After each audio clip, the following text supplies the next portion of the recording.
কিয়ামতের দিনের ভয়াবহতা কেমন? কেউ উঠলে যারা পাশে আছেন বসায় দেবে, আমি বললে এটা রেকর্ড হচ্ছে, বদনাম হবে এলাকার, আপনারা বসিয়ে দিবেন, আমি যেন না বলতে হয় উঠছে কেন এটা সেটা। কিয়ামতের ভয়াবহতা কেমন? ইয়া নাফসি বলে সবাই নিজের চিন্তা করে দৌড়াবে। আম্মা জানের হাদিস থেকে জানা যায় সবাই উলঙ্গ থাকবে, কিন্তু কেউ কারো দিকে তাকানোর মতো সুযোগ থাকবে। ভয়াবহতা এত মারাত্মক হবে। এমন ভয়াবহ পরিবেশ পরিস্থিতি আমাদের অনেক সময় হয়, অনেক সময় হয়। দুনিয়ার ভয়াবহতা যদি এত কঠিন হয়, আখিরাতের ভয়াবহতা কেমন হবে? আসেন একটু ছোট্ট আকারে বলি। আল্লাহ তো সূরা হজে খুব সুন্দর করে বলেছেন, ইয়াউমা তারাউনাহা তাযহালু কুল্লু মুরদিআতিন আম্মা আরদাআত ওয়া তাদাউ কুল্লু যাতি হামলিন হামলাহা ওয়া তারান নাসা সুকারা ওয়া মা হুম বিসুকারা। দেখতে মনে হবে নেশাগ্রস্ত, উন্মাদ, আসলে তা না। সেদিনের ভয়াবহতা তাকে এতটাই বিদঘুটে করে দিবে, এতটাই টেনশন, এতটাই তাকে ভয়াবহ করে তুলবে। আসেন এটা নিয়ে একটু আমরা দেখি। আল্লাহ তো আরো বলেছেন, মা তার ছেলেকে চিনবে না, ছেলে মা বাবাকে চিনবে না, বাবা মা তার ছেলে মেয়েকে চিনবে না। ইয়াউমা ইয়াফিরুল মারউ মিন আখিহি ওয়া উম্মিহি ওয়া আবিহি। এগুলো সবাই বুঝেন, সবাই জানেন। আমি ভিন্ন বিষয় আপনাদের সামনে তুলে ধরতে চাচ্ছি। এই ওয়াজ অনেক হয়, অনেকেই বলে বিচারক আল্লাহ, বিচার হবে আপনার আমার। এর মাঝে আবার ভিন্ন একটা বিচার দায়ের করবেন নবীজি। নবীজিকে যিনি সকলের জন্য বিচারক হবেন, তার বন্ধু মুহাম্মদ সাল্লাল্লাহু আলাইহি ওয়াসাল্লাম।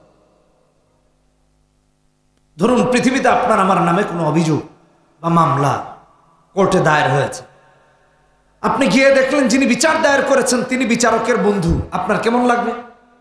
যেহেতু নিশ্চিত আমার বিরুদ্ধে শাস্তি তো হবে, যাবজ্জীবন জেল হয়ে যেতে পারে। বোঝার জন্য বলতেছি। কেন? যিনি বাদী তিনি বিচারকের বন্ধু, আর আমি হলাম বিবাদী।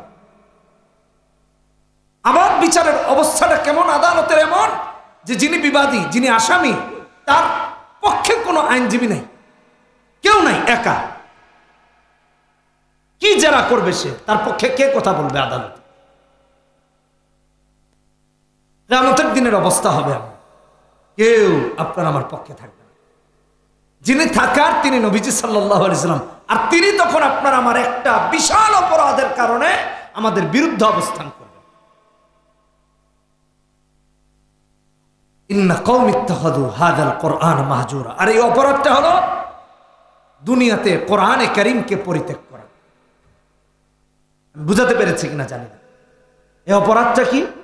দুনিয়াতে কোরআনে কারীমকে পরিত্যাগ করা, না পড়া, তিলাওয়াত না করা, আমল না করা, বিশুদ্ধ না করা, কোরআন এবং সুন্নাহ অনুযায়ী না চলা, এটাই হলো আপনার আমার অপরাধ। এই যে মাদ্রাসার আজকে 24তম মাহফিল, ভালো করে একটু বোঝার চেষ্টা করেন। 24টি বছর কত কষ্ট করে একটা মাহফিল করা হয়। এর চেয়ে বেশি কষ্ট একটা মাদ্রাসা প্রতিষ্ঠা করে বছরের 365 দিন এটাকে সুন্দরভাবে চালিয়ে নেয়। মোতায়েম সাহেবদের কাছে জিজ্ঞেস করবেন কি এমন আছে এখানে 10,000, 12,000, 8,000, 15,000, 20,000 বেতন। আপনি একটু দিনাজপুর শহরের একজন অটো রিক্সা চালকের ইনকামের কথা জিজ্ঞেস করে দেখেন, সে বলবে 30 থেকে 50,000 টাকা তার ইনকাম। আপনি খোঁজ নিয়ে দেখেন। কিছুদিন ঢাকায় খুব জিজ্ঞেস করেছি, হুজুর 50 থেকে 60,000 টাকা ইনকাম, এটাকে অবজার্ভ করার জন্য যে আসলে এদের ইনকাম কত। মাটি কাটে যে, তাদেরও 24-25,000 টাকা ইনকাম মাসে। ভালো করে বুঝেন, 700-800 টাকা রোজ। এটা বোঝার জন্য বলতেছি। একজন আলেমকে দেওয়া হচ্ছে 10,000, 15,000। আমি যেটা বুঝাইতে চাচ্ছি, আলেমরা সমস্ত নবীদের ওয়ারিস, সমস্ত নবীদের ওয়ারিস। সাল্লাল্লাহু আলাইহি ওয়াসাল্লাম উম্মতের জন্য এত দরদি ছিলেন, যার দরদ, যার আবেগ, যার ভালোবাসা উম্মতের প্রতি এমন, আল্লাহ কোরআনের সূরা তাওবাতে 128 নম্বর আয়াতে বলেছেন, লাকাদ জাআকুম রাসূলুম মিন আনফুসিকুম আজিজুন আলাইহি মা আনিতুম হারিসুন আলাইকুম বিল মুমিনিনা রাউফুর রাহিম। মুমিনের ব্যথায় তিনি ব্যথিত। তো নবীজির ওয়ারিস তো হলেন হক্কানি আলেম, তারাও চান না যে একটা রাসূলুল্লাহর উম্মত জাহান্নামী হয়ে যাক। কোরআন বর্জন করলে তো জাহান্নামী হয়ে যাবে, কোরআন পরিত্যাগ করলে তো জাহান্নামী হয়ে যাবে। আর এমন মারাত্মক জাহান্নামী, ইন্না কওমি ইত্তাখাযু হাযাল কুরআন মাহজুরা। কিয়ামতের দিন আল্লাহ তো বিচার করবেনই, রাসূল দাঁড়িয়ে বলবেন, আল্লাহ আমার এই কওম কোরআনকে পরিত্যাগ করেছে, কোরআন পড়ে নাই, বুঝে নাই, মেনেও চলে নাই, এদেরকে জাহান্নামে ঢুকাও। সেদিনের সেই বিচার আর আদালত থেকে যদি আপনাকে আমাকে বাঁচতে হয়, কোরআন শিক্ষার এবং শেখানোর বিকল্প। এই জন্যই মাদ্রাসা প্রতিষ্ঠিত হয়েছে। 24টি বছর চলতেছে, 24 বছর। আসেন কথাগুলো যারা শুনলাম, আমাদের মাঝে একটু ব্যক্তিগত পর্যালোচনা করি। আমরা এখানে যারা আছি একটু মনোযোগ দিয়ে শুনেন, মনে কিছু নিয়েন না, মাফ করে দিয়েন কেউ কষ্ট পেলে। আগেই বলেছি, আজকের আগের আর পরের দিনগুলোতে পরিবর্তন হওয়া লাগে, বাস্তব হচ্ছে, আরো হবে। আপনারা আজকে এখানে যাচ্ছেন, কালকে ওখানে যাচ্ছেন, শুনলে বাইক দিয়ে চলে যাচ্ছেন, মোটরসাইকেল দিয়ে চলে যাচ্ছেন, গাড়ি ভাড়া করে চলে যাচ্ছেন, ভ্যানে করে চলে যাচ্ছেন, জিন্দগির পরিবর্তন হচ্ছে। এটা হলো মারাত্মক সমস্যা। আমরা এখানে যারা আছি মনে কিছু নিয়েন না, খোঁজ নিয়ে দেখেন যারা মাদ্রাসায় না পড়েছে, মক্তবে না পড়েছে, হিফজ না পড়েছে, তাদের অধিকাংশের কোরআন সহি নাই, সহি নাই, বিশুদ্ধ নাই, সহি নাই। এটা চূড়ান্ত সত্য কথা। আচ্ছা, এটা এক পাশে রাখি। বাবা বসো, ওঠো, বসো। 2 নম্বর কথা হলো, আমাদের এই দিনাজপুর শহরে কত বাসা বাড়ি আছে, আপনি খোঁজ নিয়ে দেখেন, এমন বহু বাড়ি ঘর আপনার আমার আছে, আপনার আমার যারা এখানে আসছে, যারা আসে নাই তাদের কথা বলতেছি। বহুতের বাড়ি ঘর আছে, এখানে হিসাব করলে খুঁজে পাওয়া যাবে। আজকে তো 2024 সাল, 2014 অর্থাৎ 10 সাল, 10 বছর, এই 10 বছরে কোনোদিন তার বাড়িতে কোরআন পড়া হয় নাই, এমন বহু বাড়ি এই দিনাজপুরে আছে। এটা চূড়ান্ত সত্য কথা, কোরআন পড়া হয় না বাড়ি। কিন্তু দুঃখজনক কি জানেন, প্রতিদিন গান শোনা হয় ঠিক, সিনেমা দেখা হয় ঠিকই, নাটক চালানো হয় ঠিকই, খাওয়া দাওয়া ঠিকই, সব ঠিক আছে। ইহুদি নাসারাদের চরিত্র আপনার আমার বেডরুম পর্যন্ত পৌঁছে গেছে, কোরআন কারীমের তিলাওয়াত কেন আপনার আমার বেডরুমে পৌঁছায় না? এমনকি বছরের পর বছর কোরআন শুননা আপনার আমার ঘর। কে বলবে কাকে এই কথা? ছেলে পারে না, বাবাও পারে না, মাও পারে না, ছেলেকে বিয়ে করিয়ে যে বৌমা এনেছে সেও পারে না। এটা বর্তমান প্রজন্মের অবস্থা আমার ভাই, খুবই ভয়াবহ।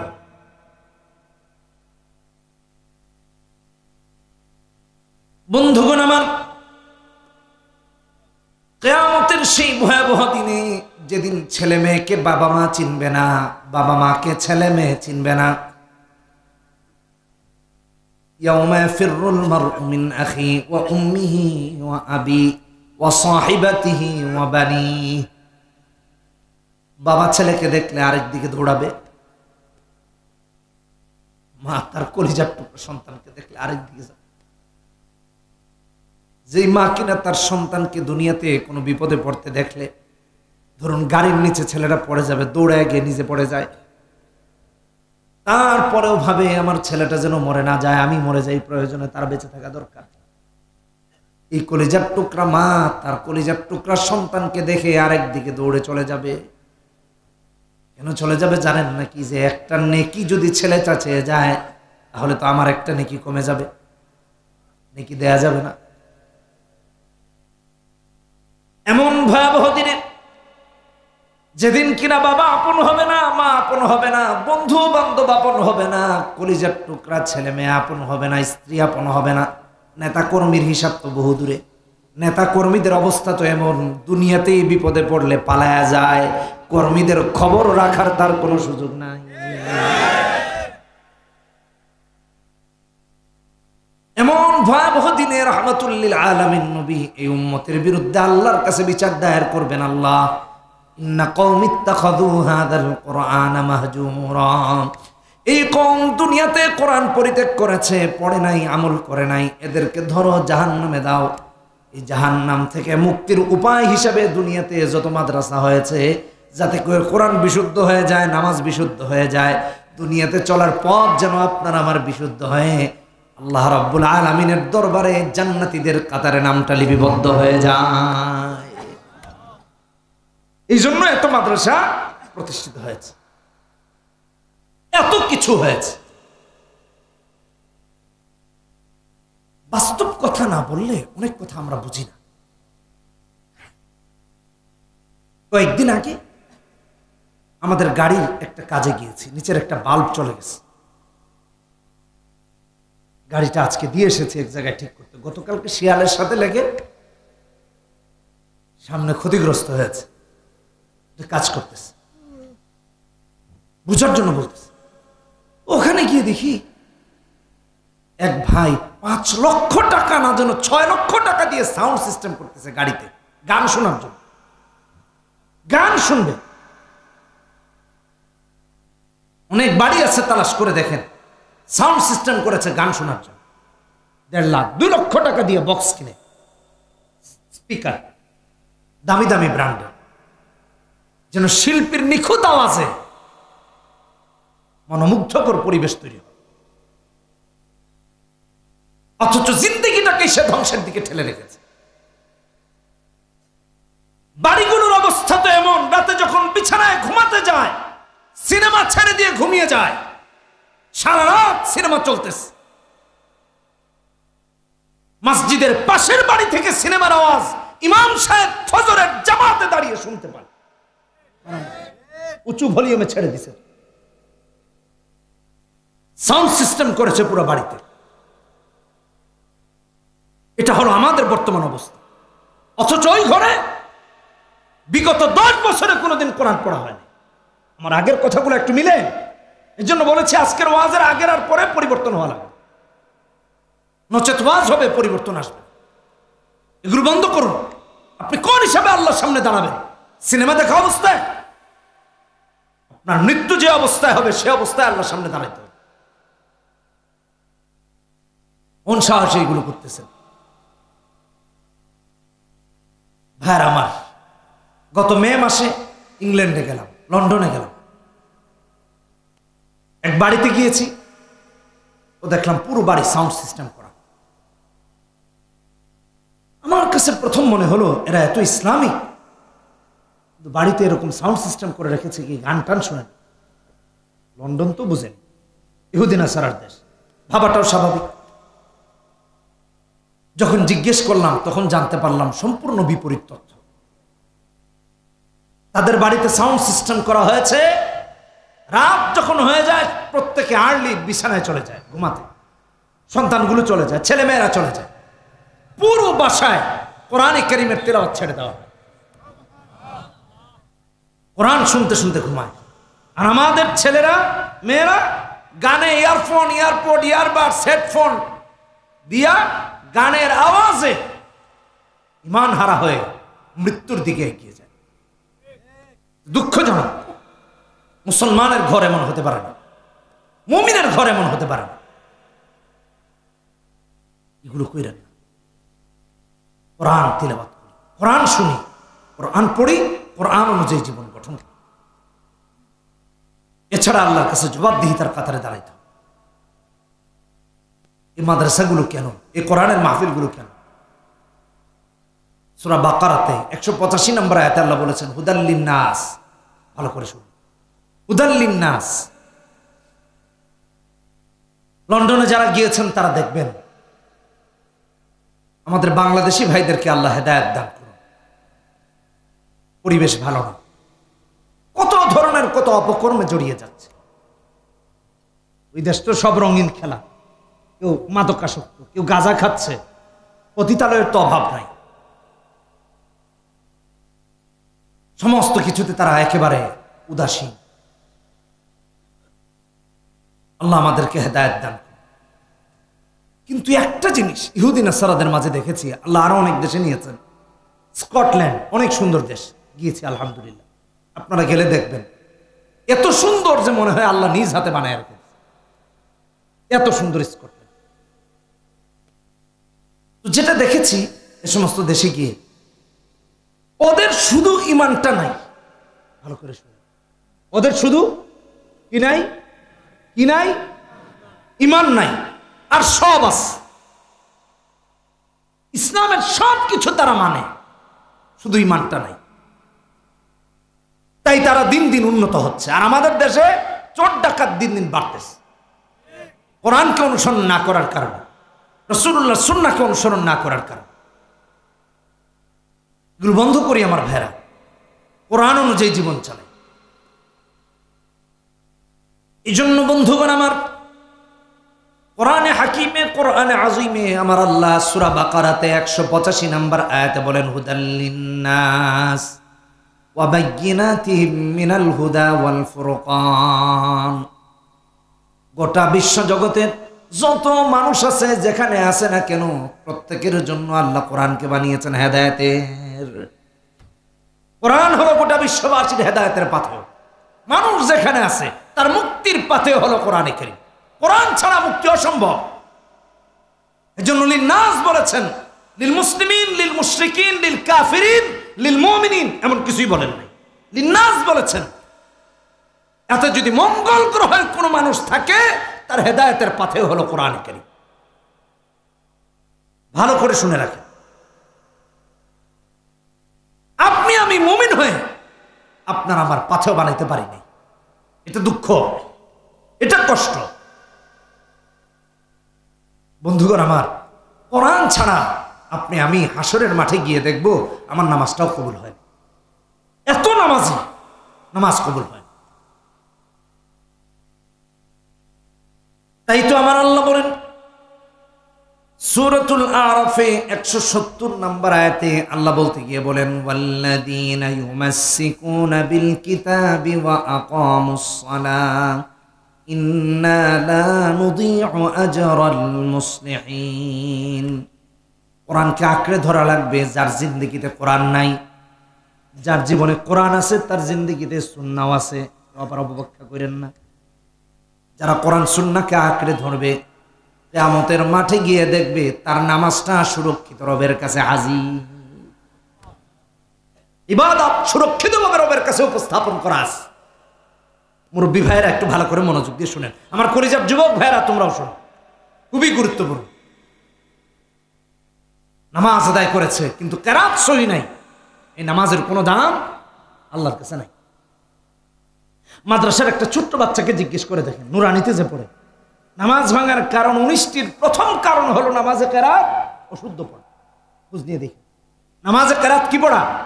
অশুদ্ধ পড়া। নামাজ হয় না। কিভাবে আপনার আমার নামাজকে গিয়ে রবের কাছে সুরক্ষিত পাবেন? গিয়ে দেখবেন 20 বছর তাহাজ্জুদ আদায় করেছেন, একদিনেরও তাহাজ্জুদের সওয়াব নাই, সব ভেনিশ হয়ে গেছে। কারণ একদিনেরও সওয়াব প্রথম আসমান ভেদ করে রবের আরশে যায় নাই। নামাজ শুদ্ধই তো হয় নাই, যাবে কেন? যাবে কিভাবে? হজে যায় মানুষকে দেখানোর জন্য, আল্লাহকে দেখানোর জন্য, অথচ আল্লাহ তার কালামে বলেছেন ইবাদত ইখলাসের সাথে করা লাগবে, নয়তোবা তা আল্লাহর কাছে কবুল হয় না। নামাজের ক্ষেত্রে কোরআন কত গুরুত্বপূর্ণ ভাইরা আমার, একটা দৃষ্টান্ত আপনাদেরকে দিই। একবার এক মসজিদে আমি অধম নামাজে ঢুকেছি।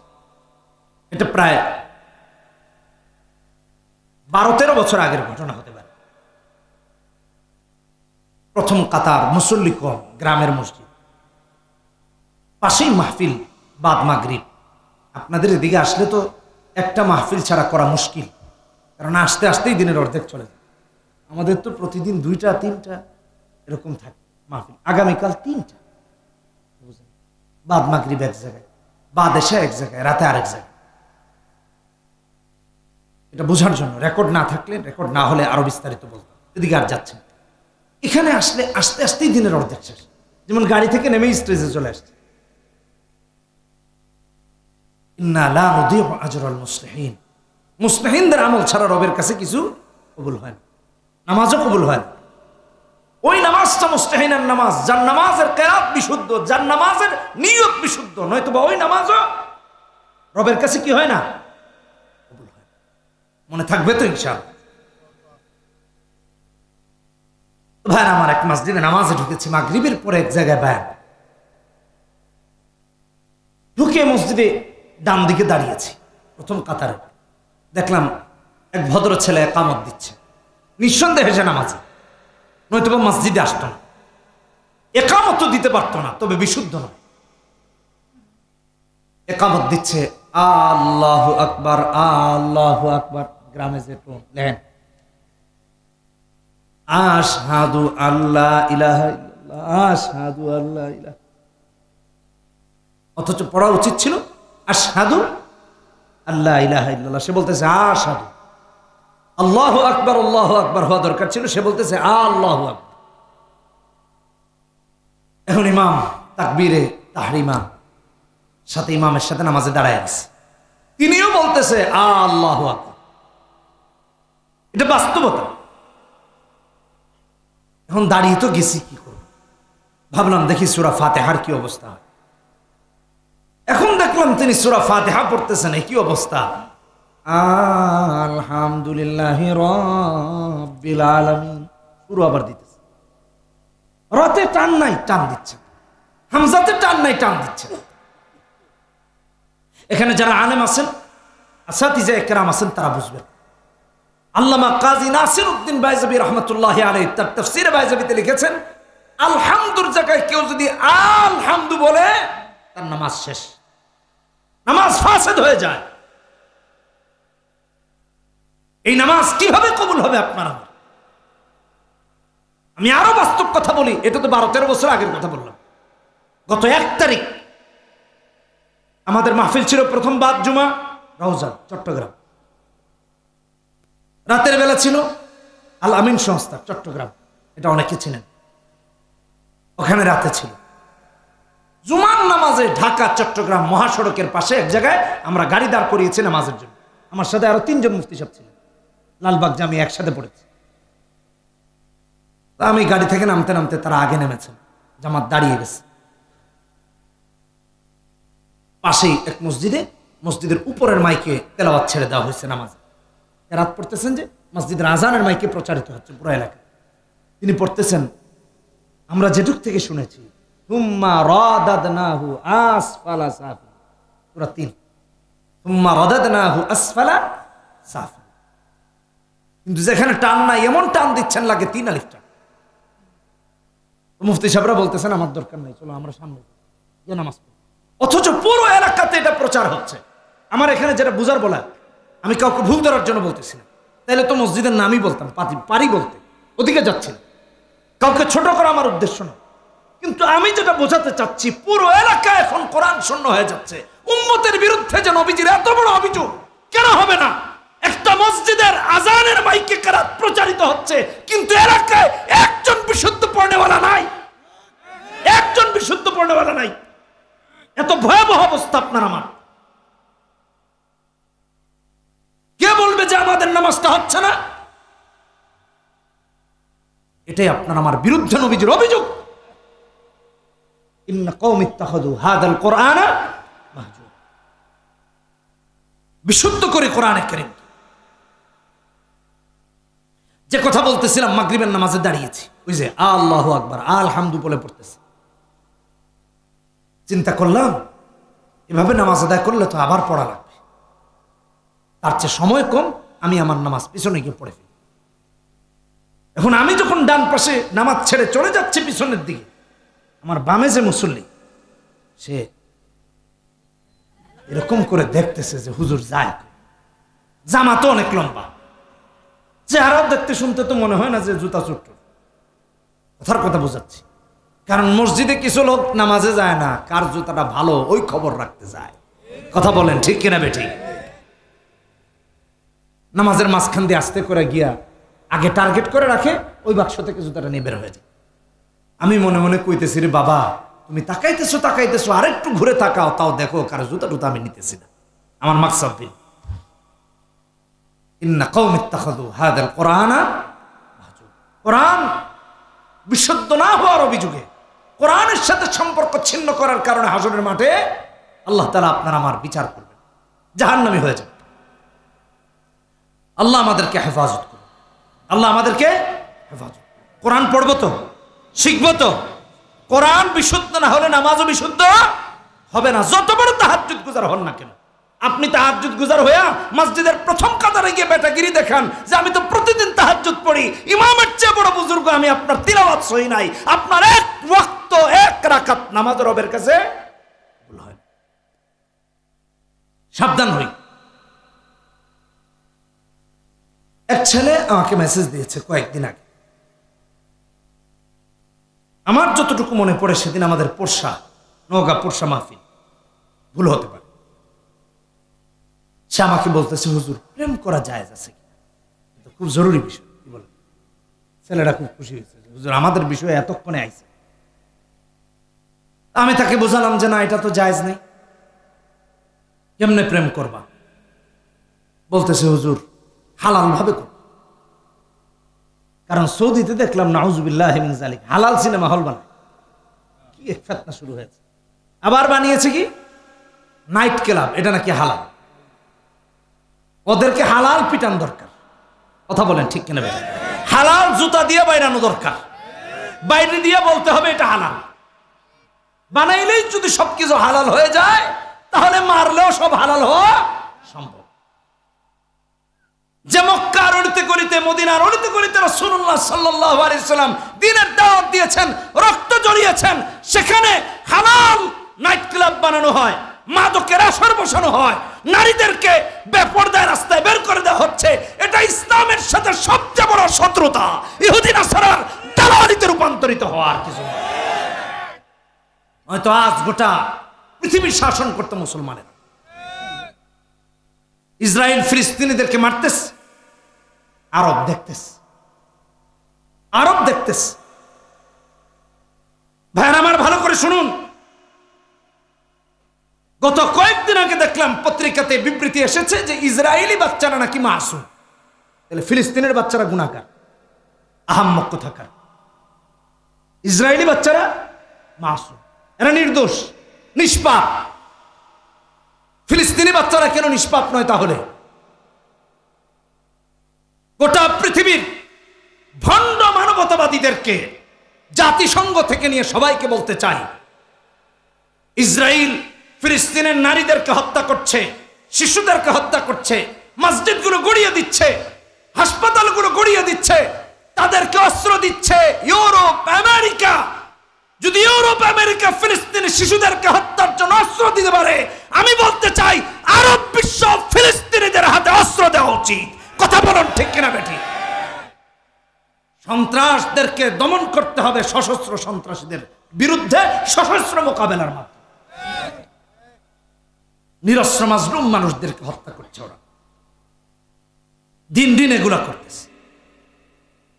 আল্লাহ আমাদেরকে মাফ করুন, বুঝার তৌফিক দান করুন।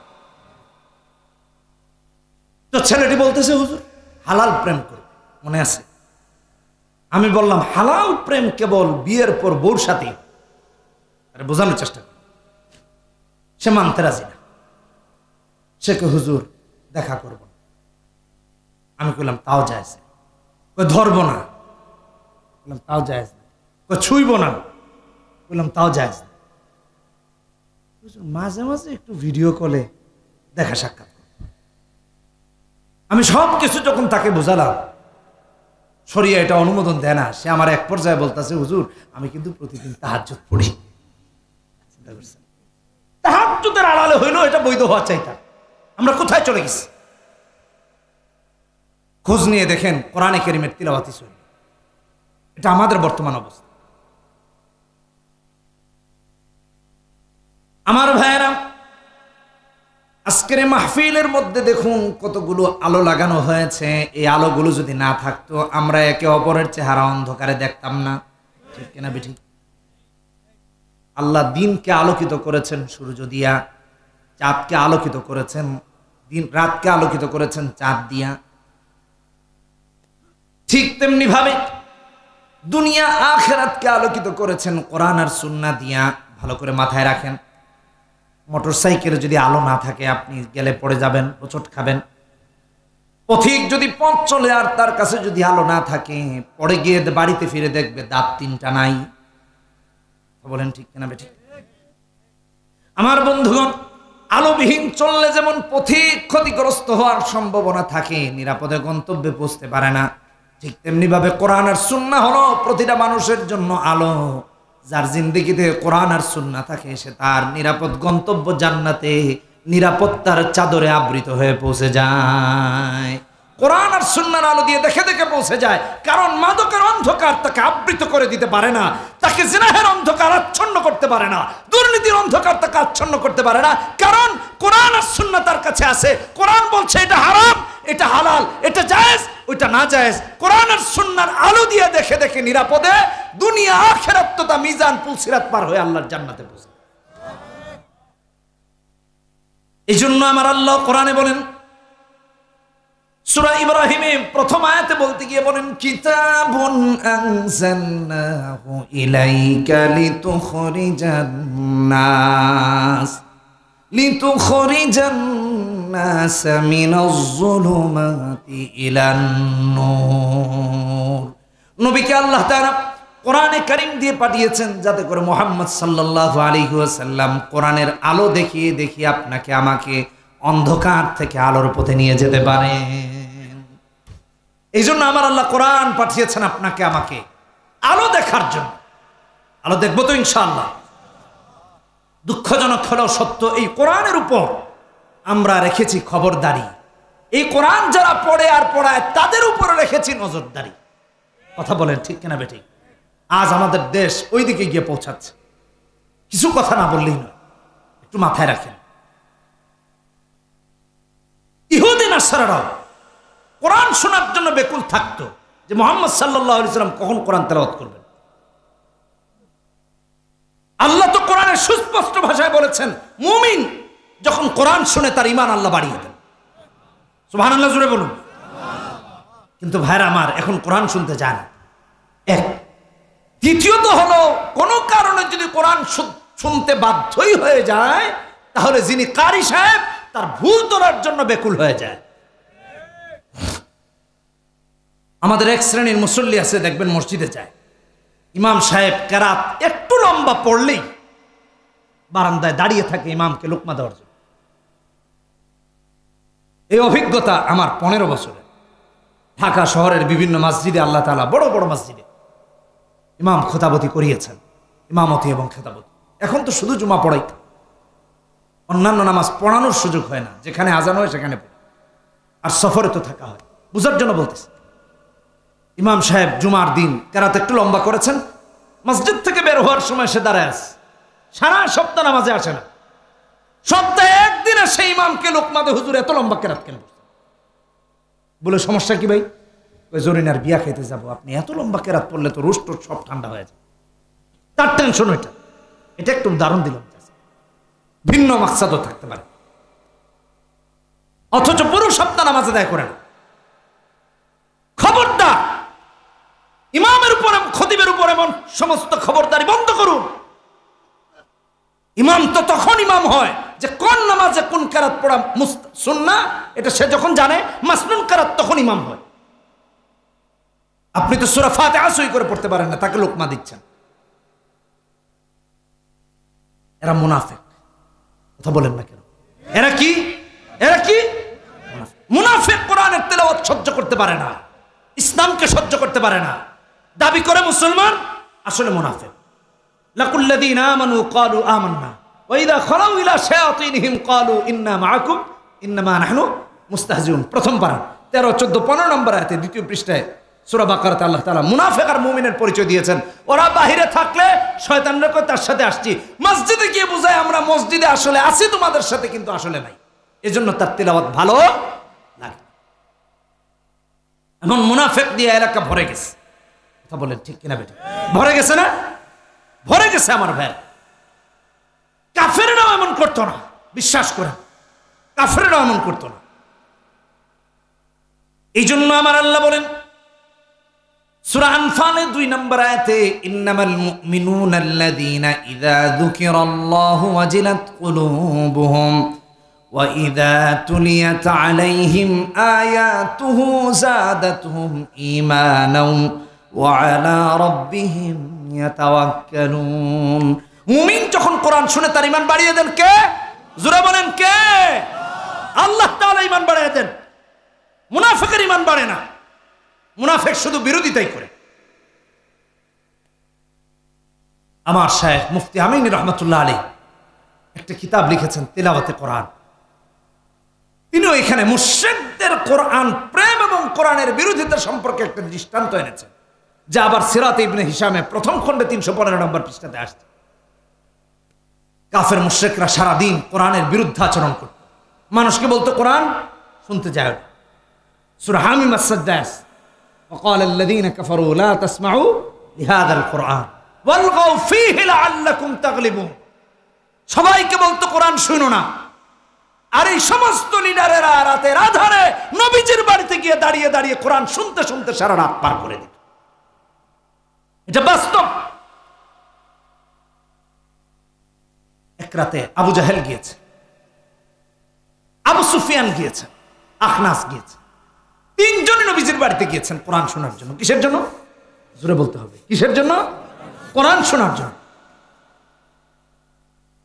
সারা রাত তৃপ্তি সহকারে কলিজাটা ভরে দিয়ে শুনতেছেন, শুনতে শুনতে সকাল হয়ে গেছে।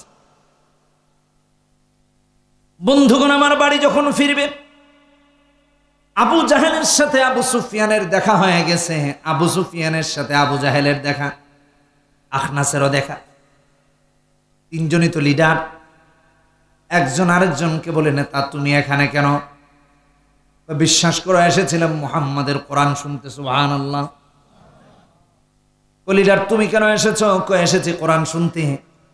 আরেকজনের সাথে দেখা, সেও কয়ে কোরআন শুনতে এসেছি।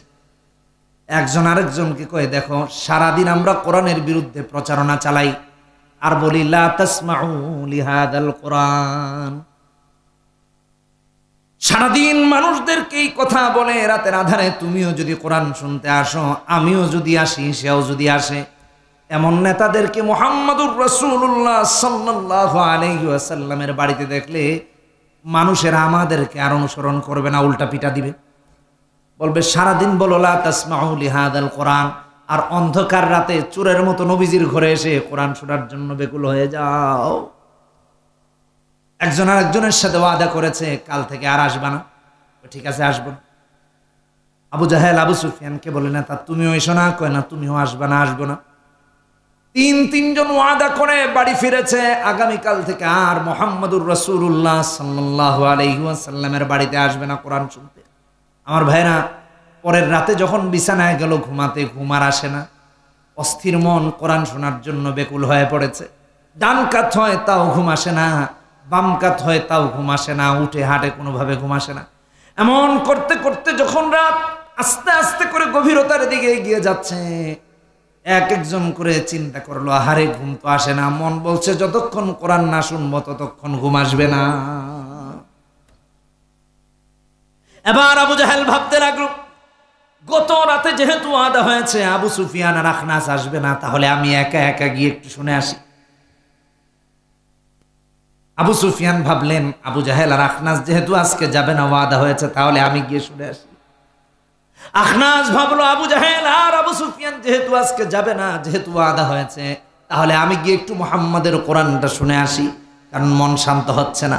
মন বলছে যতক্ষণ কোরআনের তেলাওয়াত না শুনবো ততক্ষণ ঘুম আসবে না। এমন করতে করতে আজকের রাতেও 3 জন গিয়ে হাজির হয়ে গেছে। যখন কোরআন শোনা শুরু করেছে, আমার ভাইয়েরা, যত শুনে তত ভালো লাগে, আরো শুনে আরো ভালো লাগে। এমন করতে করতে গিয়েছিল একটু তাড়াহুড়া করে বাড়ি ফিরবে, আর বাড়ি ফেরার কথা ভুলে গেছে। না জানি আল্লাহ এরপর কি নাজিল করেছেন আর কি নাজিল করেছেন। এমন করতে করতে যখন রাত আজও শেষ হয়ে যায়, ভোর যখন হয়ে গেল, আকাশ যখন আলোকিত হয়ে গেছে, বাড়িতে যখন ফিরবে আবারও একজনের সাথে আরেকজনের দেখা হয়ে গেছে। একজন আরেকজনকে ডেকে বলে, লিডার আজও দেখি আপনি এখানে। কই তুমিও তো এখানে। কই দেখো ঘুম আসতেছিল না, মন অশান্ত হয়ে উঠেছে। রাত যত যায় মন তত অশান্ত হয়। এক পর্যায়ে মন বলছে মুহাম্মদ সাল্লাল্লাহু আলাইহি ওয়াসাল্লামের কোরআন শুনলে ঘুম আসবে, এই জন্য চলে এসেছি। আর ভাবলাম গত রাত যেহেতু ওয়াদা হয়েছে আবু জাহেল আবু সুফিয়ান যাবে না, তাই আমি আখনাস এসেছি। আবু সুফিয়ান বলেন আমি ভেবেছি আবু জাহেল আর আখনাস আসবে না, তাই আমি এসেছি। আবু সুফিয়ান বলেন আবু জাহেল আর আখনাস আসবে না, তাই আমি এসেছি। একজন বলে আমি ভেবেছিলাম তোমরা দুজন আসবে না, এ বলে আমি ভেবেছিলাম তোমরা দুজন আসবে না, ও বলে আমি ভেবেছিলাম তোমরা দুজন আসবে না। একা একা শুনে বাড়ি ফিরে যাব। কিন্তু বিশ্বাস করো, এসে যখন শুনতে লেগেছি, যত শুনি তত ভালো লাগে, আরো শুনি আরো ভালো লাগে। এমন করতে করতে কখন যে সকাল হয়ে গেল টেরও পাই নাই। তোমাদের সাথে আবার দেখা হয়ে গেল। এবার তিনজন মিলে চূড়ান্ত ওয়াদা করেছে, গত রাতে এসেছো, আজকের রাতেও এসেছো, আগামীকালের রাতে আর এসো না। কারণ হলো এমন করে কোরআন শুনতে যদি বেকুল আমরা হয়ে যাই, লাতের মানাতের উজ্জার হবলের উপাসনাকারী কাউকে খুঁজে পাওয়া যাবে না। তিনজন ওয়াদা করে বাড়ি ফিরেছে, আর আসবে না। হ্যাঁ আমার কোরআন তো আল্লাহর কালাম, পরের রাতেও এসে হাজির। ভেবেছে গত রাতের ওয়াদাটা তো করা ছিল, আজকে কেউ আসবে না। মনকে শান্ত করার জন্য এসে আসে। ভোরবেলা আবার দেখা। একজন আরেকজনকে বলছে কোনো কিছুই তো আমাদেরকে বাধা দিয়ে রাখতে পারতেছে না, ব্যাপারটা কি? কোন প্রতিবন্ধকতা আমরা মানতেছি না। আমাদের ধর্মকর্ম লাত মানাত উজ্জা হবরের উপাসনা টিকিয়ে রাখা তো কঠিন হয়ে যায়। সবাই তো দেখলে পরে মুহাম্মাদের অনুসারী হয়ে যাবে, লোকেরা আমাদেরকে মারবে। এবার একজন আরেকজনকে সহজ স্বীকারোক্তি দিয়ে বলে, কয় দেখো কোরআনকে নিয়ে আমরা বলি এটা কবিতা, কেউ বলি গদ্য, কেউ বলি জাদুঘরের মন্ত্র, কেউ মুহাম্মদকে পাগল বলি, কেউ গণক বলি, কেউ কবি বলি, কেউ বলি জাদুঘর, কেউ বলি বিভ্রান্ত বিপদগামী। বিশ্বাস করো মুহাম্মদ আল্লাহর রাসূল যদি না হতেন, আর কোরআন যদি আল্লাহর কালাম না হতো, শুনতে শুনতে এত ভালো লাগা কোনো মানুষের কথা কোনোদিন হতে পারে না। নিঃসন্দেহে এটা আল্লাহর কালাম। জোরে বলেন কার কালাম? আরো জোরে কার? এই আল্লাহর কালামের সাথে কাফেরেরাও প্রকাশ্যে বিরুদ্ধে খেলেও আন্তরিক ছিল। রাতের আধারে আড়ালে আন্তরিক ছিল। আর মুনাফিকরা প্রকাশ্যে বুঝায় আন্তরিক, আড়ালে ইসলামের ক্ষতি করে বেড়ায়। কথা বলুন ঠিক কিনা বেঠিক? না বলে পারতেছি না। বিগত দিনগুলোতে কি না হয়েছে একটু চিন্তা করে দেখেন। আগে মাহফিলে গেলেই কানে কানে এসে বলতো, হুজুর রাজনৈতিক বক্তব্য দিয়ে। আমি আমার বাস্তব কথা বলতেছি। কিসের রাজনৈতিক বক্তব্য? একজন আলেমের টুটি চেপে ধরার জন্য চেয়ারে ওঠার আগে আপনি রাজনৈতিক বক্তব্য দেয়া যাবে না। আপনার এই কথাটাই রাজনৈতিক ছিল, আপনার এই কথাটা দালালির, আপনার এই কথাটা ইহুদি নাসারার দালালির। আলেম রাজনৈতিক বক্তব্য দিবেন না মানে? একজন হক্কানি আলেমই তো রাজনৈতিক বক্তব্য দিবেন। রাসূলুল্লাহ রাজনীতি করেছেন, তার রাজনীতির সাথে হুজুরদের রাজনীতি মিলে না, তাই সে কয় রাজনৈতিক বক্তব্য দিয়ে। বন্ধ করুন সমস্ত অন্যায় অনাচার। রাজনীতি করতে হলে ইসলামের সাথে মিলে রাজনীতি করেন, নয়তো আপনার অবস্থান পরিষ্কার করেন। যার কাছে ইসলামী রাজনীতি ভালো লাগে না সে মুসলমানই না, মুসলমানই না। সোজা সোজা কথা। যারা আলেমদেরকে এসে বলে রাজনৈতিক বক্তব্য দিবেন না, আমি তাদের উদ্দেশ্যে শুধু এই কথা বলতে চাই, আলেমের রাজনৈতিক অবস্থানের পরিবর্তনের প্রয়োজন নাই, তোমার রাজনৈতিক অবস্থার পরিবর্তন ঘটাও।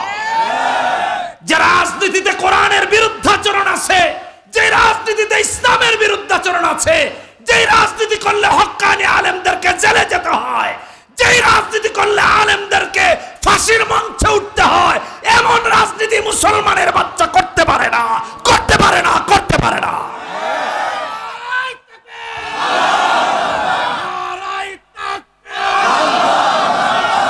কথা সুস্পষ্ট, ভালো করে মাথায় রাখুন। কোন ফতোয়া লাগলে আইসেন, আলেমরা ফতোয়া দিয়ে দিবে। ইসলামকে নিজের বাপ দাদার নেতার মতো খাটানোর চেষ্টা করবেন না। আপনার রাজনীতিকে কোরআনের সাথে মিলান, কোরআন রে নিয়ে আপনার রাজনীতির সাথে মিলায়েন না। এগুলো বন্ধ করুন। গত রমাদান আমি যে বললাম তার দু একটা প্রমাণ দিচ্ছি। রমাদান মাস আমরা এতটা চাপে দীর্ঘদিন তো বাড়িতে ঘরেই থাকতে পারিনি। ভালো করে বুঝুন, মসজিদে এজেন্সির লোকেরা আসে, কি বক্তব্য দিচ্ছে, এসে মুসাফা করে যায় যে হুজুর আসি, কথাবার্তা করেন, থ্রেড নামাজের আগে। এগুলো হচ্ছে ভাইরা আমার, এতদিন ছিল। কাদের কারণে এগুলো হয় এটা বুঝে আসে। আল্লাহর ঘরে আল্লাহর কথা বলা যাবে না তো তোর কথা বলবে, কি আজব ব্যাপার। আল্লাহর ঘরটাকে ওরা কাবু করতে চায়। ভালো করে শুনেন, গত রমাদান আপনাদের মনে আছে কিনা জানি না, একটু পত্রপত্রিকা দেখেন। ঢাকা বিশ্ববিদ্যালয়ে কোরআনে কারীমের তেলাওয়াতের আয়োজন করা হয়েছে। রমজান মাস, রোজা রাখা অবস্থায় কারি সাহেবের উপর আক্রমণ করা হয়েছে। ঢাকা বিশ্ববিদ্যালয় কারি সাহেবকে রক্তাক্ত করা হয়েছে। আহা, আমি সে জুমায় বলেছিলাম আজকের জুমার পরে আমার কি হবে আমি জানি না, কিন্তু কোরআনের মাসে কোরআনের উপর আঘাত আসবে আর প্রতিবাদ করব না, এটা তো মুসলমানের কাজ নয়। কারা করেছে, কেন করেছে, কিসের জন্য করেছে? ঢাকা বিশ্ববিদ্যালয়ের পাশে আমার বাসা। ঢাকা বিশ্ববিদ্যালয়ে অন্য ধর্মাবলম্বীদের উপাসনা হয়, পূজা হয়, সব হয়। আমরা তো কোনোদিন বাধা দিচ্ছি না, কিন্তু যেই বিশ্ববিদ্যালয়ে ইসলামিক ডিপার্টমেন্ট রয়েছে, কোরআনিক ডিপার্টমেন্ট রয়েছে, ইসলামিক স্টাডিজের ডিপার্টমেন্ট রয়েছে, হাদিসের ডিপার্টমেন্ট রয়েছে, যে বিশ্ববিদ্যালয়ের 90% স্টুডেন্ট মুসলমান, যিনি দান করেছেন এই জায়গা তিনি মুসলমান, সেই বিশ্ববিদ্যালয়ে কোরআন তিলাওয়াত করা না গেলে এমন বিশ্ববিদ্যালয় মুসলমানের রাষ্ট্রে আমরা চাই না, চাই না, চাই না। বন্ধ করুন নাস্তিকদের দালালি, বন্ধ করুন ইহুদি নাসারার দোসর হওয়া। ইমানকে আপনি শয়তানের কাছে বরকা দিতে পারেন, মুসলমান দিতে পারে না। এই জন্য বলেছি মুনাফিক দিয়ে ভরে গেছে, জায়গায় জায়গায় মুনাফিক।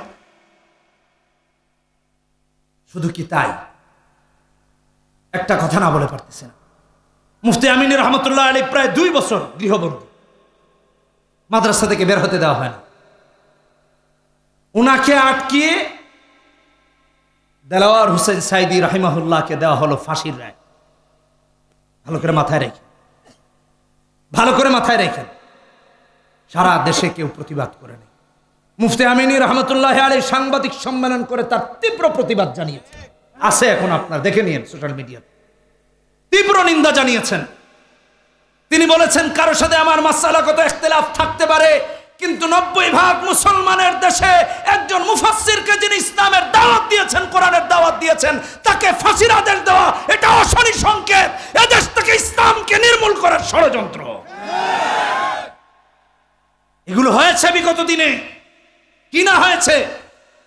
গত কয়েকদিন আগের ইনকিলাবের রিপোর্ট দেখবেন, বেগম রোকেয়া বিশ্ববিদ্যালয়ে 16 বছর মসজিদে প্রকাশ্যে আজান দিতে দেওয়া হয় নাই, মাইকে আজান দিতে দেওয়া হয় নাই। কাকে খুশি করার জন্য? কে খুশি হয়েছে এতে? না রবকে খুশি করতে পারলা, না যার দালালি করলা তারে খুশি করতে পারলা, কাউরেই খুশি করতে পারো নাই। মুনাফিকরা এমনই থাকে। মুমিনের অবস্থান গ্রহণ করো, এটা দাওয়াত। আমি এর চেয়ে কড়া ভাষায় আর কাউকে বলতে চাচ্ছি না, কারণ আমিও দাওয়াত দিচ্ছি। অবস্থান পরিবর্তন করুন। হ্যাঁ আমার, আপনার রাজনীতিকে এক পাশে রাখেন, ইমানকে পাশে রাখেন। রাজনীতি আসবে যাবে, ইমান আসার আর যাওয়ার কোনো সুযোগ নাই। অটল অবিচল থাকা লাগবে, সুদৃঢ় ভাবে ইমানকে আঁকড়ে ধরা লাগবে। আশা করি আমার ভাইরা বুঝছেন। আপনি আমি কোথায় হাঁটতেছি? আমি তখন লাস্ট কানাডা হয়ে এসেছি, আমেরিকায় গিয়েছিলাম, কানাডা হয়ে তারপর এসেছি। আসার পর দেখলাম কোন বিশ্ববিদ্যালয়ে নাকি মসজিদে আজান দিতে দেওয়া হয়নি, ফজরে নাকি ডিস্টার্ব হয় আজান দিলে ঘুমে, তাই মাইকে আজান বন্ধ করে দিচ্ছে। চিন্তা করা যায় এগুলি কেমনে সম্ভব? ইহুদিন আসারার দেশ লন্ডনে দেখেছি হোয়াইট চ্যাপেল মসজিদে, ইস্ট লন্ডন মসজিদ, হোয়াইট চ্যাপেল প্রকাশ্যে আজান হয়, আর আমাদের দেশে আজান বন্ধ।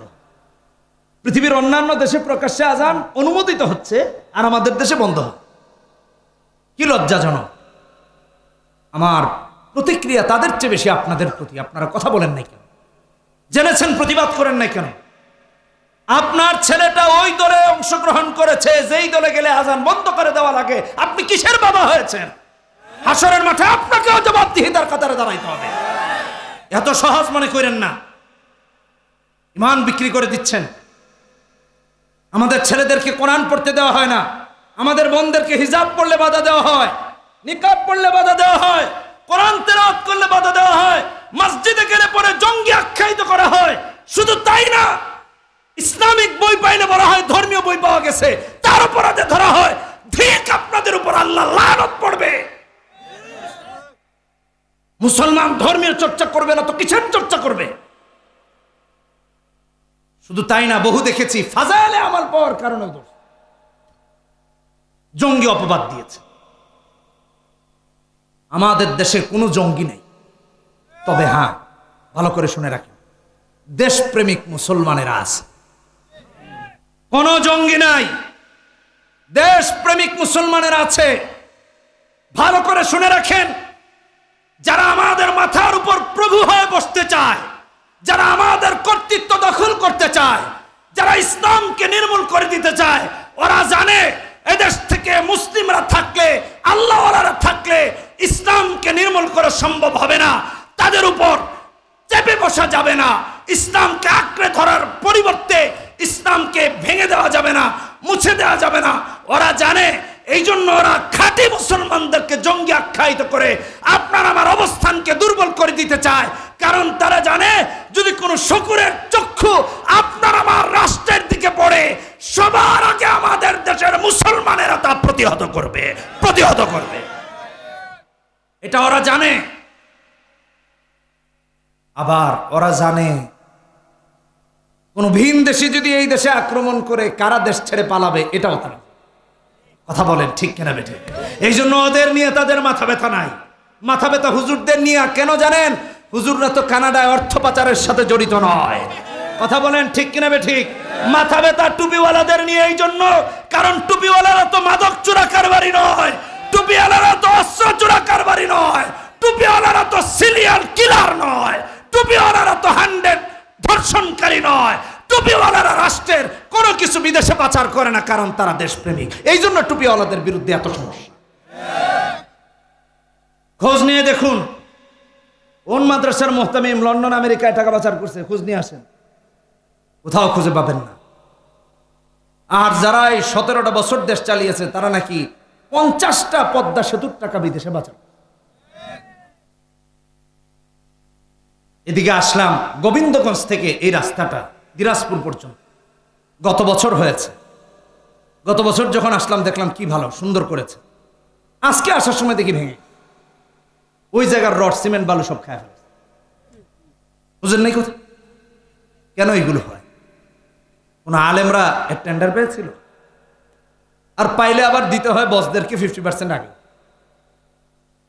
বিদেশে গিয়ে একবার শুনলাম, দুবাইতে গিয়েছিলাম, তো তখনকার সেই দলীয় এক নেতা বলতেছে, আমাদের দেশে ওই যে গাজীপুর যে বিআরটির জন্য যে লেন হচ্ছে, এই প্রকল্পের জন্য অনেকের সাথে কথাবার্তা হয়েছে। বিদেশে নাকি এরকম একটা মিটিং হয়েছিল, তো আগেই নাকি চাইছে আমাদের কত দিন। কোম্পানি চিন্তা করলো, এমন চোরের দেশে গিয়ে রাস্তা কেমনে ভেঙেই পড়েছে, আর কাজ আগায়নি। কোন হুজুর টাকা চাইছিল? কোন মাদ্রাসার মুহাদ্দিস টাকা চাইছিল? কোন মুফাসসির টাকা চেয়েছিল? কোন শাইখুল হাদিস টাকা চায় নাই। কোন মুহাদ্দিস রাষ্ট্রের অর্থ চুরি করে নাই। কোন মুফাসসির রাষ্ট্রের টাকা বিদেশে দুর্নীতি করে পাঠায় নাই। যারা পাঠাইছে ওরা এক একজন শিক্ষিত, তবে সুশিক্ষিত নয়। খোঁজ নিয়ে দেখেন, ভালো করে মাথায় রাখেন। দ্বীনকে মর্যাদা দিন, আলেমকে সম্মান করুন, তাহলে দ্বীন পরিপূর্ণতা পাবে। হক্কানি আলেমদেরকে, দরবারিদেরকে না। এখন তো আবার দরবারিরও অভাব, গিয়া দরবারে দরবারে ভিক্ষাল। মুফতি আমিন রহমতুল্লাহ আলাইহি মুজাদ্দিদ আল ফেসানির এবং আকবরের খুব দৃষ্টান্ত আমাদেরকে শোনাইতেন, আর বলতেন খবরদার কখনো দরবারি হইয়া যাইবা না, হকের উপর অটল অবিচল থাকবা সর্বাবস্থায়, তাতে যেমনই হোক। হ্যাঁ, আমার এই ব্যাপারে আমারও অনেক তিক্ত অভিজ্ঞতা আছে, যেহেতু টুকটাক কথাবার্তা বলি। আমাকে অনেক মেন্টাল টর্চার করা হয়েছে বিগত দিন। সেদিকে গেলে আলোচনা অন্যদিকে চলে যাবে, লম্বা হয়ে যাবে, আমি আর যাচ্ছি না। মূল কথায় যাই, দ্বীন শিখবো, কোরআন, কোরআনে কারীম শেখা কি ফরজ? বলেন কি ফরজ? মাথায় রাখবেন, শিক্ষা করা কি ফরজ। এই জন্য নবীজি হাদিসে বলেছেন, ইবনে মাজার হাদিস 229 নম্বর হাদিস, তালাবুল ইলমি ফারিদাতুন আলা কুল্লি মুসলিম। প্রত্যেকটা মুসলিম নরনারীর উপর ইলমে দ্বীন শিক্ষা করা ফরজ। আমরা কেন শিখি না? অবশ্যই শেখালাম, অবশ্যই শিখতে হবে। এ ব্যাপারে কোনো শিথিলতার কোনো সুযোগ।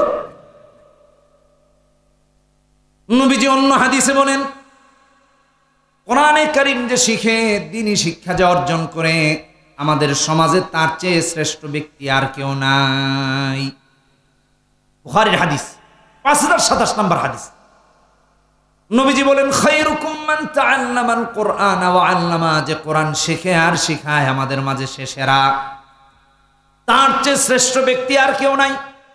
অথচ বন্ধুগণ আমার, সমাজে দাড়ি টুপিওয়ালা দেখলে তারে অবহেলা করা হয়, ঠিক কিনা বেঠিক? জোরে বলেন।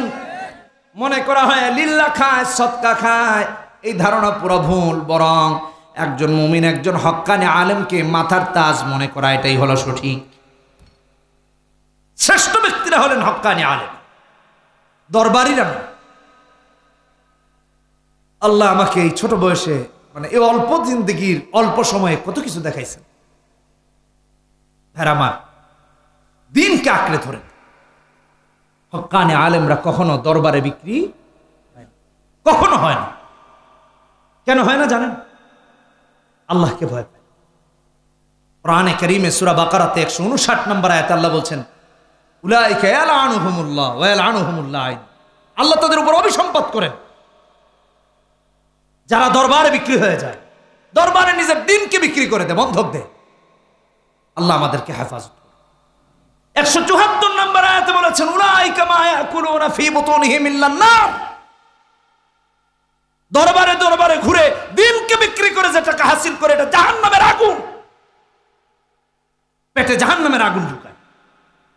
ওয়ালা ইউকাল্লিমুহুমুল্লাহু ইয়াওমাল কিয়ামা, কিয়ামতের দিন আল্লাহ তার সাথে কথা বলবেন। ওয়ালা ইউযাক্কিহিম ওয়া লাহুম আযাবুন আলীম, আর যন্ত্রণাদায়ক শাস্তির কথা তো বলেই রেখেছে। কোন হক্কানি আলেম এমন করতে পারে না। হ্যাঁ আমার, স্বাধীনতার 52-53 বছর হয়ে গেছে, এই দেশটা নিয়ে খালি ওরা খেলে, আর আমাদের ঘাড়ের উপর চেপে বসে কাঁঠাল ভেঙে খায়। এখন আপনার আমার ঘুরে দাঁড়ানোর সুযোগ এসেছে। কথা বলেন ঠিক কিনা বেঠিক? এই সুযোগ কোনোভাবে নষ্ট করা যাবে না। এই জন্য সন্তানকে হক্কানি আলেম বানান, তাহলে সে অন্যায়ের বিরুদ্ধে প্রতিবাদ করবে। এলাকার সব থেকে প্রভাবশালীর ব্যক্তির সন্তানটা যদি আলেম হয়, পরবর্তীতে সে নিজে আলেম হয়ে নেতৃত্ব দিবে এলাকার। এটা মাথায় রাখুন ভালো করে। আমি এই কথা সব জায়গায় বলি, আজকেও বলতেছি। আলেমদেরকে আলেমদের বিরুদ্ধে লাগিয়ে দেওয়া হয়েছে, এক গ্রুপকে আরেক গ্রুপের বিরুদ্ধে। উত্তর পাড়াকে দক্ষিণ পাড়ার বিরুদ্ধে, দক্ষিণ পাড়াকে উত্তর পাড়ার বিরুদ্ধে। যেটা বলতেছি ভালো করে শুনেন, এটা ইহুদি নাসারাদের একটা বিশাল গেম। 1954 সাল থেকে 1966 পর্যন্ত, একটু মাথায় রাখেন, 1954 থেকে 63 পর্যন্ত মিশরের ইতিহাসে আলেমদের উপর যে টর্নেডো আর সাইক্লোন গিয়েছে, যে তুফান গিয়েছে, তা আজও সোনালী অক্ষরে লিপিবদ্ধ আছে। এক দলের বিরুদ্ধে ফতোয়া দিয়ে আরেক দল দিয়ে মারছে, আবার তারে দিয়ে এরা ধরেছে। তারই ধারাবাহিকতায় ডক্টর শহীদ আব্দুল্লাহ আজম রহমতুল্লাহ আলাই তার সূরা তাওবার তাফসিরে এনেছেন, বিশাল ইতিহাস। তারই ধারাবাহিকতায় 1966 সালে সৈয়দ কুতুব শহীদ রহমতুল্লাহ আলাইকে ফাঁসির মঞ্চে দেওয়া হয়েছে। মাথায় রাখেন কথাগুলা। হক্কানি আলেমরা কখনো বাতিলের কাছে মাথা নত করে না। 1954 সাল, কথাগুলো মনে রাখেন। তদানীন্তন সময়ে আল আজহার বিশ্ববিদ্যালয়ের যারা প্রিন্সিপাল হতেন তারা পুরো আরবের শ্রেষ্ঠ ব্যক্তিরা হতেন, এটা মাথায় রাখেন। সেই ধারাবাহিকতায় তখন আল আজহার বিশ্ববিদ্যালয়ের প্রিন্সিপাল ছিলেন ডক্টর, নামটা এই মুহূর্তে আমার মনে আসতেছে না, যাই হোক, যিনি ছিলেন তাকে রাজা রাজ দরবারে নিয়ে গেল। কিসের জন্য জানেন? শুধুমাত্র খাওয়ায়া ভুলানোর জন্য। নাউজুবিল্লাহি মিন যালিক। আল্লাহ আমাদেরকে হেফাজত করুন। এগুলো হয় আমার ভাইরা, এগুলো হয় কি না হচ্ছে আপনি পৃথিবীতে চিন্তা করে দেখুন। এদেশের আলেমদেরকেও বিভিন্ন জনকে প্রেশারাইজ করে রাষ্ট্রীয় দরবারে দরবারে নেওয়া হয়েছে, কিন্তু তারা বাতিলের কাছে মাথা নত করেন নাই আমার ভাইরা। এইভাবে করে আলেমদেরকে একের পর এক নিতে নিতে নিতে নিতে 54 সাল থেকে সব ধ্বংস করে দেওয়া হলো। আল আজহারের 1966-তে সৈয়দ কুতুব শহীদ রহমতুল্লাহ আলীর বিরুদ্ধে 21 আগস্ট ফাঁসির রায় দেওয়া হলো। 28 আগস্ট তাকে ফাঁসি দেওয়া। ইসলামের ইতিহাসের এক কালো অধ্যায়। এক দলকে দিয়ে আরেক দলকে ঘায়েল করা। ভুলা যায় না আমার ভাইরা, আমাদের দেশে এতদিন এই গেম খেলা হয়েছে। এক হুজুরের বিরুদ্ধে আরেক হুজুরকে দাঁড় করায় দেওয়া হয়েছে, এক দলের বিরুদ্ধে আরেক দলকে দাঁড় করিয়ে দেওয়া হয়েছে, একজনের বিরুদ্ধে আরেকজনকে দাঁড় করিয়ে দেওয়া হয়েছে, এরে দিয়ে তারে কাবু করা হয়েছে, এরে দিয়ে ওরে দুর্বল করা হয়েছে। মনে রাখতে হবে আমাদের ভাইয়েরা, 52-53টি বছর এদেশে ইসলামকে চেপে ধরে রাখা হয়েছে, ইসলামকে বিকশিত হতে দেওয়া হয় নাই। আজ থেকে আপনাকে আমাকে ওয়াদা করা লাগবে, আগামীর বাংলাদেশ হবে ইসলামের, আগামীর বাংলাদেশ হবে কোরআনের, আগামীর বাংলাদেশ হবে হক্কানি আলেম ওলামার। কথা বলুন ঠিক কিনা বেঠি? আর ঘুমালে চলবে না, আর ঘুমালে চলবে না। মাথা, জ্ঞান, বুদ্ধি, হুঁশ সব সচেতন রাখুন। অর্থের কাছে নিজের ইমান বিক্রি করে দিন। এক কাপ চা খায়া সব বিলীন করে দিন। আর একটা সিগারেট খেলে তো কথাই নেই। আর যদি ফুসফাস খাচ্ছেন তাহলে তো সব শেষ, ইমানটাকেই দিয়ে দিচ্ছেন। এজন্য ফুস করে ইমান বের হয়ে যাচ্ছে। এগুলো বন্ধ করুন। দিনকে ভালোবাসুন, দিনকে ভালোবাসুন, ইসলামকে ভালোবাসুন। আমাদের ইমামদের একজন ইমামের নাম ছিল ইমাম আহমদ ইবনে হাম্বল, মনে আছে না? 18 বছর জেল খেটেছেন। এক সেকেন্ডের জন্য বাতিলের কাছে মাথা নত করেন, এক সেকেন্ডের জন্য মাথা নত করেন। কেন মাথা নত করেন নাই জানেন? রাসূলুল্লাহ সাল্লাল্লাহু আলাইহি ওয়াসাল্লাম বলেছেন, আবু দাউদের হাদিস 3660 নম্বর হাদিস, মান সুইলা আন ইলমিন ফাকাতামাহু আলজামাহুল্লাহু ইয়াওমাল কিয়ামাতি বিলিজামিন মিন নার। কেন মাথা নত করেন নাই জানেন? কারণ কিয়ামতের দিন জাহান্নামের আগুনে পুড়িয়ে লাগাম ওই আলেমের মুখের মাঝে পড়ায় দেওয়া হবে। তাই তারা হক কথা গোপন করেন না। কেন গোপন করেন না জানেন? অন্য হাদিসে, আবু দাউদের হাদিস 3666 নম্বর হাদিসে এসেছে, রাসূল বলেছেন, মান তাআল্লামা ইলমান মিম্মা ইবতাগা বিহি ওয়াজহুল্লাহ লা ইয়াতাআল্লামুহু ইল্লা লিয়ুসিবা বিহি আরাদান মিনাদ দুনিয়া লাম ইয়াজিদ আরফাল জান্নাতি ইয়াওমাল কিয়ামাহ। কিয়ামতের দিন যারা নিজের দিনকে বন্ধক রেখে দেয় ইহুদি নাসারার দালালদের কাছে, জান্নাতের ঘ্রাণও তারা পাবে, জান্নাতের ঘ্রাণও তারা পাবে না। এই জন্য কোন হক্কানি আলেম কখনো বাতিলের সাথে মাথা নত করেন। প্রয়োজনে তারা ফাঁসির কাস্টে ঝুলতেও রাজি আছেন। ভাইরা আমার, যতদিন বেঁচে থাকবো ইসলামের উপর অটল অবিচল থাকবো। রাজি আছি না ইনশাআল্লাহ? কোরআনের উপর অটল অবিচল থাকবো তো ইনশাআল্লাহ? মনে থাকবে তো ইনশাআল্লাহ? কার কার মনে থাকবে হাত তুলে আল্লাহকে দেখায়া দেন। বলি, হে আল্লাহ, আজ থেকে ওয়াদা করছি যতদিন বেঁচে থাকবো কোরআন সুন্নাহ মেনে চলবো। হে আল্লাহ, আমাদের এই ওয়াদা মৃত্যু পর্যন্ত বাস্তবায়ন করার তৌফিক দান করুন। জোরে বলি আমিন, আরো জোরে বলি আমিন। হাত নামাই। নিজেরা কোরআন শিখবো তো ইনশাআল্লাহ, সন্তানকে দিব তো ইনশাআল্লাহ, সন্তানকে শেখাবো তো ইনশাআল্লাহ। ভাইরা আমার, কেউ উঠাউঠি করেন না, বসেন বসেন, শেষ হয়ে যায় না, উঠতেছেন কেন? ভালো করে একটা কথা শুনে মনে রাখেন, কেউ বেঁচে থাকবে, আপনি আর আমিও মারা যাব, নাকি বেঁচে থাকবে? এমন সন্তান রেখে যান মৃত্যুর পর জন্য তার পরে যেন তার মা বাবার জন্য দোয়া করতে। তিরমিজির হাদিস 1432 নম্বর হাদিস, রাসূল বলেছেন, ইদা মাতাল ইনসান ইনকাতা আনহু আমালু ইল্লা মিন সালাহ। ভালো করে মাথায় রাখেন, আমলের সব দরজা বন্ধ হয়ে যায়, তিনটা দরজা খোলা থাকে। কয়টা দরজা?